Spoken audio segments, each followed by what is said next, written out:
On the front lines in the October 7th massacre was the Kitat Konenut, or civil security squads within Israel's southern communities.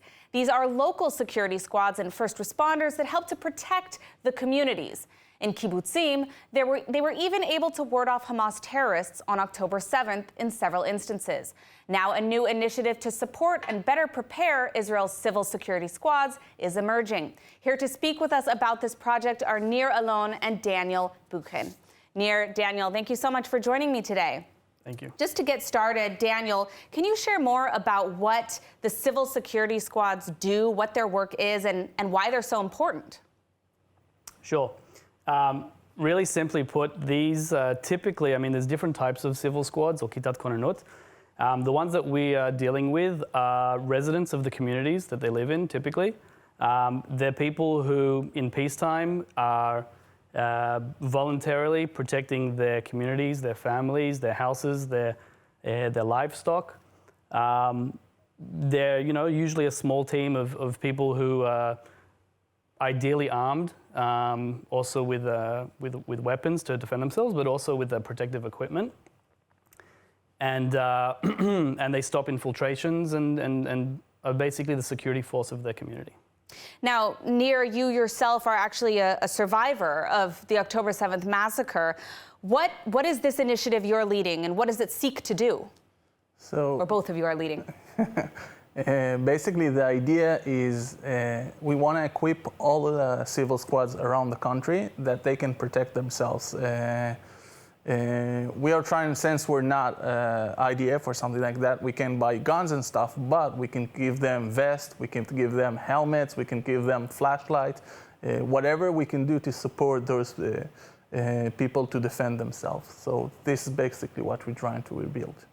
Now, there have been several incidents, even on October 7th, that proved that this model that you guys are promoting can actually help save lives. And can you tell me about some of these instances where we saw that a civil security squad that's prepared actually prevented infiltrations or mass attacks, the likes of which we saw on October 7th? Yeah, I can tell you my story. I was born and raised in Kibbutz Sufa, really close to Gaza border, about 1 kilometer from the border. And during October 7th, about 30 people managed to go into the kibbutz and start to shoot at the houses. And my family and I were locked in the shelter. And behind the windows, we heard shootings, we heard rockets. There were 4 people of the Kitat Konenut civil squads in Sufa. One of them got killed. Because the equipment that he has wasn't good enough. The helmet was from the 17th, the vest itself was very, very old. And after the occasion, one of the things that I realized that if it was now and I would give them equipment as they should have been, maybe it wouldn't happen. And maybe Docho Bara, my friend who got shot, would be alive now. And that's right now is my main mission, to make sure that it will never happen again and all those people will be able to protect themselves. A very noble goal, first of all. I really appreciate what you guys are doing, and I'm sure that the Israeli public does as well.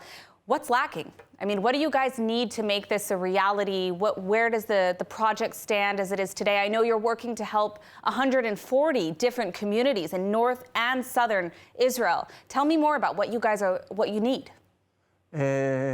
Right now, you want to take that, or you want me to take it? Sure. You can give a couple of needs, and then maybe I'll follow up. Okay.